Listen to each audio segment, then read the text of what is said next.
What's up? Nightmare Comics 1 here. And before y'all ask me, I've not seen Captain America yet. I was going to review a book in commemoration of Captain America coming out today, but I changed my mind. I still want to review that.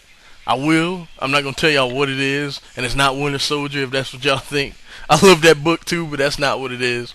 Um, but yeah, I mean, I just I didn't really want to. I cannot wait to see that movie. I want to see that movie.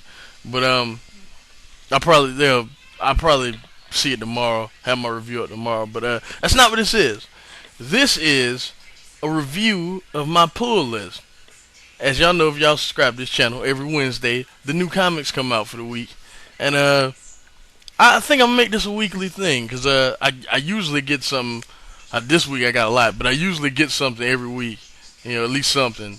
More weeks more than I bargained for, but I try and get something. I got a lot this week though, but and last week too. But and I got a catch up book from last week that I didn't get to get last week in this list. But yeah, let me get started. First book, Conan, I Live No Return #2. Written by Ron Mars, art by Bart Sears. This is a fun book, man. That's all it is, man. Just a lot of fun. I'll be honest. I've been in and out of Conan forever. You know what I mean? Like sometimes I'm 100% on board. Other times I just kind of taper off a little bit. This is me coming back to Conan after a long while. I mean, even though the books don't consistently come out, but this is me coming back after a long while. I got the first one too, and I can honestly say you can get this #2 and not read the first one and still have a pretty good idea of what's going on, because all you pretty much need to know: Conan and these two chicks, they go try to steal something. I'm not going to necessarily spoil what it is, even though it's not a big deal, but they go try and steal something, and it's pretty much what happens to them and Conan on their journey getting it and escaping. But it's just a real fun read, man. Like, a lot of action in it. The end is very, very cool. I think that's a good little character moment.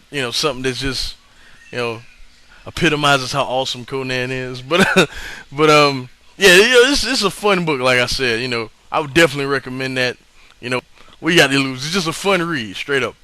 All right, next we got Daredevil #1, which I was very excited about ever since they announced that Mark Waid would be writing it, and he worked with a whole team of people on this book. Marcos Martin helped him with the second story. The Rivera brothers and Javier Rodriguez helped him with the art on the first story, and it's a lot of stuff, man. But yeah, this was awesome. This was a different take on Daredevil that I've probably ever seen before. This is the most happy and human Daredevil has been since ever. You know what I mean? And Daredevil's one of my favorite characters. And I did not think that could work, but this you would think after everything that happened in Shadowland and all the stuff before that, Dark Reign, and how his life has just been shit. Even before that, Bullseye killing Elektra. Even though that's old and she's been back since then. But you know what I mean? Everything that's happened in his life, you would think that he's always just down in the dumps. You know what I mean? If you read Daredevil, what was it? Daredevil Reborn. I think that's what it is. What did Daredevil Reborn? The one where he's walking around and he goes to that barren wasteland, and I mean, that wasn't that great, but he was pretty upset and brooding in that one. And after that happened, he's back now, and he's almost Spider-Man like straight up, and it's awesome. It 100% works. It's never forced. It doesn't feel it doesn't feel like they're making you have to like Daredevil. You know what I mean? How Marvel has a knack, or DC really has a knack for it, but Marvel has a knack for doing that too. And this book never feels like that. So yeah, I'm 100% on board. Mark Waid is one of my favorite writers. I love this book. Love this book. You'd be a fool not to get this book. A fool. You heard it from me. A fool not to get that book. Amazing. Alright, the next we got Locke and Key Clockworks #1. Written by, of course, Joe Hill. Art by Gabriel Rodriguez, of course. This is Locke and Key. That means this is awesome. It's pretty much how it goes. The end of this book is just very, very weird. And very, very weird. And yeah, just the darkness of the the different keys, man. Like that's how it is, man. Like the doors and the keys, and if you don't know the lock and key mythos, it's a little bit too much to explain in this video. But yeah, man. Like you just see the dark things that those doors make people do, and the sensation that takes over people's body. Their thirst for power and their bloodlust. Intensified. By these. Pretty much, I don't want to sound like too much of a geek, but let's just put it like this: if you're a fan of thrillers and psychological thrillers, and pretty much you can read this with like limited knowledge of lock and key, and still enjoy it. So I would definitely recommend this without question. Yeah, get that. So pretty much we're good, right? 3 for 3, right? We're pretty dang good right now. The next we got Invincible Iron Man 506, written by Matt Fraction, art by Salvador LaRocca. As y'all know, this is my favorite series. I say it all the time. People ask me, what's your favorite book? First thing I say, Invincible Iron Man. And a lot of people hate Fear Itself, and I'm gonna say it now. I'm gonna say it on video. Fear Itself is better than Flashpoint. Yes, you heard me say it.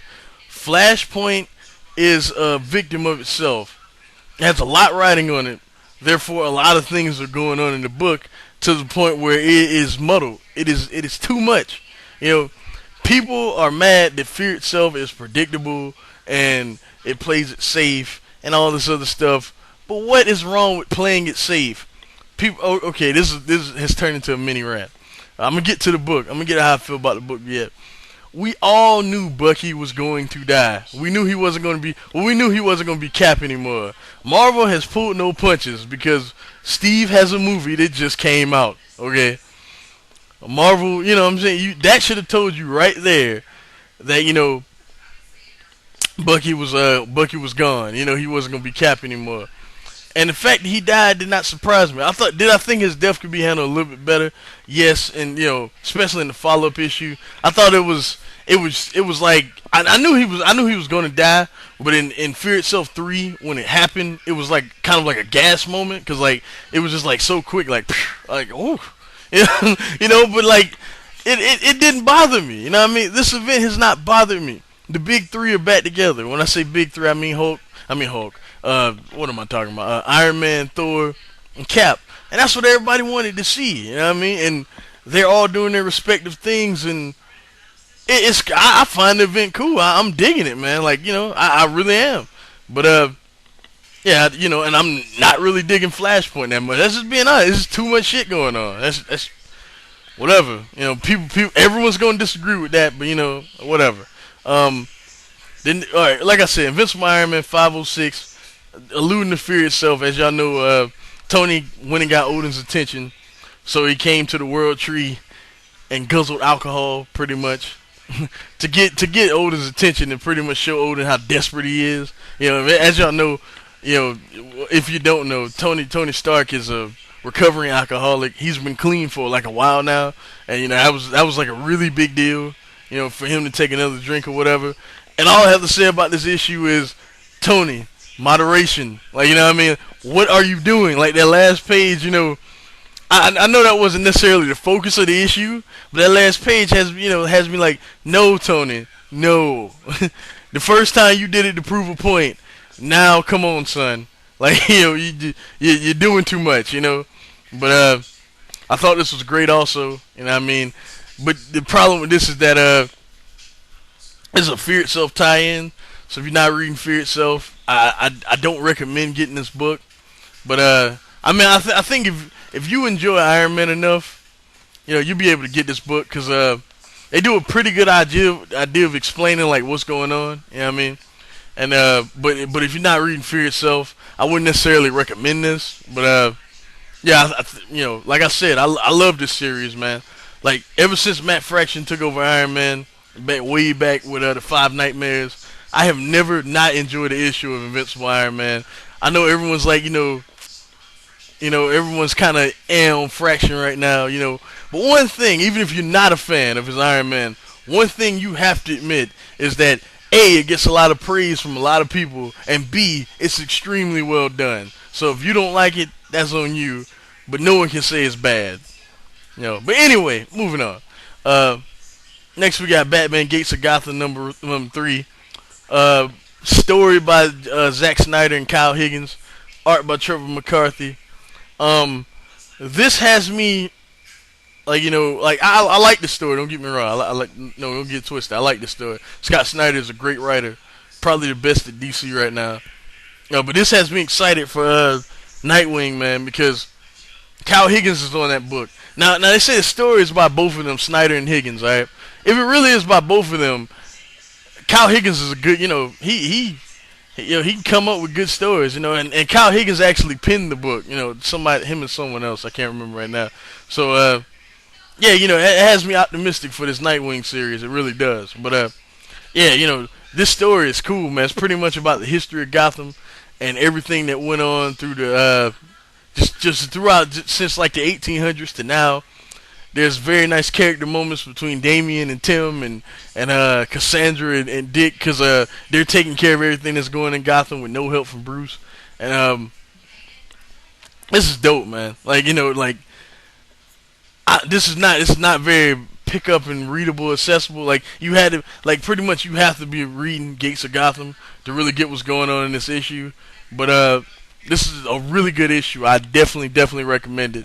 Definitely get Batman Gates of Gotham 3. I would definitely recommend it. So far I'm 1, 2, 3, 4, 5 books in, and all of these books I've enjoyed. You may not enjoy them, but I've enjoyed them. So I'm 5 books in. We have 5 more to go, and I enjoyed all of those books. So yeah. Yeah. All right. Next we got The Boys, Butcher Baker, Candlestickmaker #1. I just got this today because True Slayer recommended it, and I saw it, but I wasn't necessarily sure because I'm a little behind on The Boys. The Boys is a great series, by the way, written by one of my favorite writers of all time, Garth Ennis. Probably my favorite, and yeah, this pretty much lets you know why Butcher is pretty much the way he is, why Bill Butcher is the way he is. It doesn't take a genius to know he had a troubled childhood. You can just tell by the way he acted, and it gives you more backstory on his past and stuff like that. And you see him, he walks into a funeral home, or what appears to be a funeral home or a church or something like that. And the guy's like, yeah, the body's been here for a while and stuff. And he goes in the room, he starts talking to a body or whatever, and then they flash back to things he did in his childhood, and stuff that pretty much went on in his childhood. And then you find out who he's talking to at the end of the issue. So what body he was looking at, and it's a really nice payoff. And yeah, this is a really dope book. I thoroughly enjoyed it. Butcher is like one of my favorite characters in comic books right now. Even though I'm behind on The Boys, he's a really interesting character, like straight up. He reminds me of a little bit like the Punisher, to be honest. Like he's a cool character, and this is a cool read. It's like a very cool origin story. Garth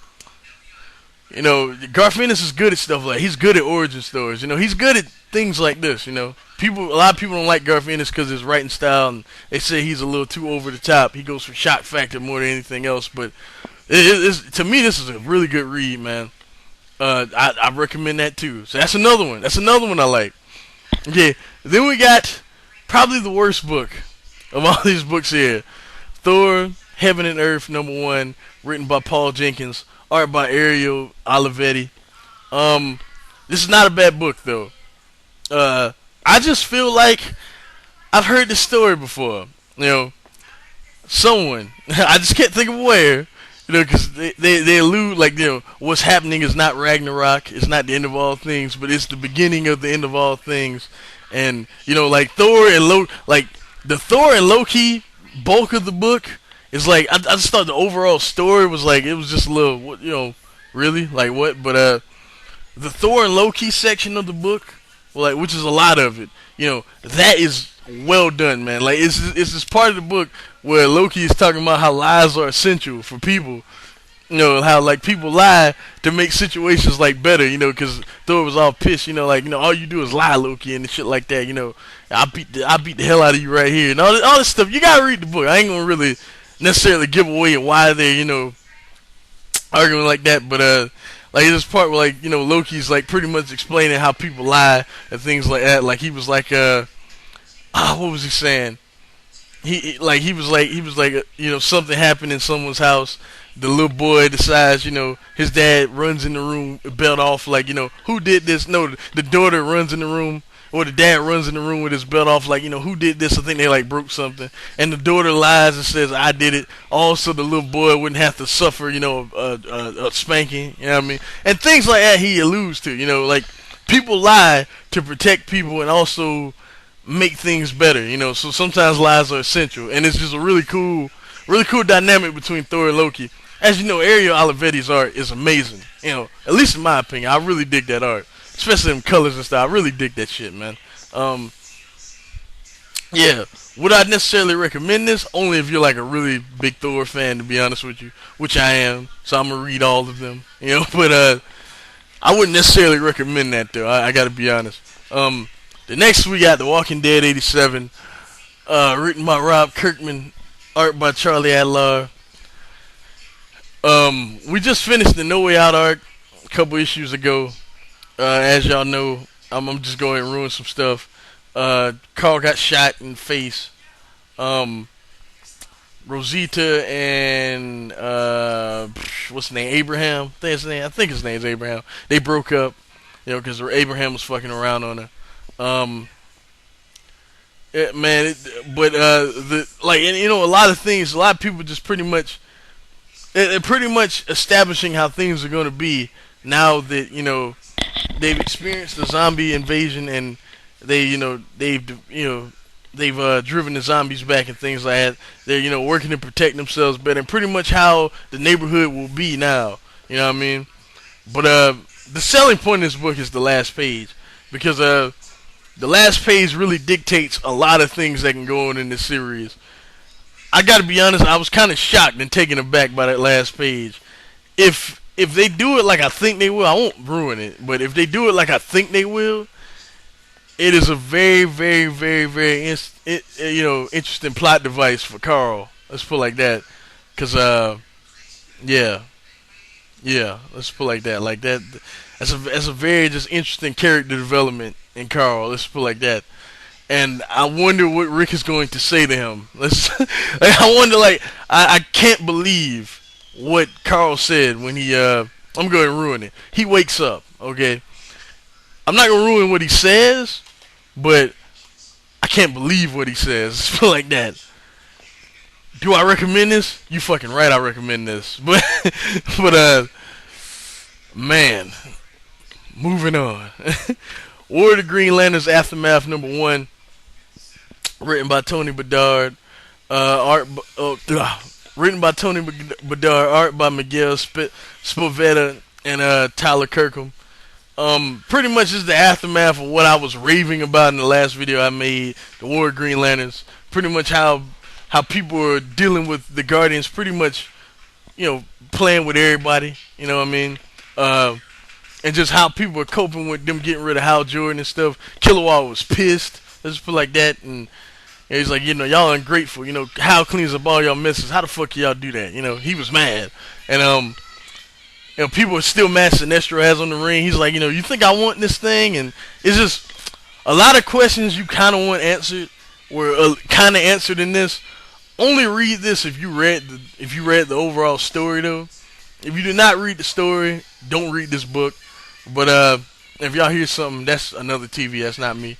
But yeah, this is a really good read if you read the story. If not, I wouldn't recommend getting this at all. Would not. But last book, Iron Age #2. This came out last week, I know, but I just got it today. Written by Jen Van Meter. First story written by Jen Van Meter. Art by Nick Dragotta. Second story written by Elliot Kalan. Art by Ron Friends. Dude, this story, this story is I'm a mark for shit like this, man. It's like a time travel story. Let's put it like this, okay? A villain, I forget dude's name, And as Tony keeps saying in the story, I don't blame you if you do, but because he really doesn't matter that much, you know. But a villain pretty much had a device where he could pull things from the past, pretty much, and he pulled Dark Phoenix from the past, and as a result of doing that, she destroyed the world. You know, Tony was the only one left, and he was pulled in time to the past, and he's trying to get pieces of this machine to stop it from being built. You know, and through the past and stuff like that. This is awesome. Like the first story is a story with Luke Cage and back when he was Power Man with the afro and the headband and all that, and an Iron Fist and Misty Knight's in there, and it's just like it's pretty much them. Tony back when Tony was back when Iron Man was Tony Stark's bodyguard and things like that. It's just a really neat story, and the second story is very emotional. The second story is a Human Torch story. So as y'all know, the Human Torch is no longer living, and it was just a really really cool moment to see Tony have to, pretty much he had to work with the Human Torch. Like he told him what happened. You know what I mean? Like he told him, well, not what happened. He told him that he was from the future, but he had to hold back his urge to tell him that, warn him about what was going to happen, and before he could really talk to Johnny, he was warped to another time. So apparently next week or next issue, the Dark Phoenix is going to be in it. So I'm really a mark for stories like this. You know what I mean? I think they're really cool and really well done. I really enjoy this story. And I really think I'm really looking forward to the payoff. But that's it for right now. But it's kind of funny to me. Take a guy that didn't like Iron Man at all, and 2 Iron Man books on that list. That's funny to me. But yeah, I'll let y'all later, man. If y'all like this, I'll keep doing it. If not, I won't do it anymore. Peace out. Take care of yourselves. Captain America coming tomorrow, hopefully.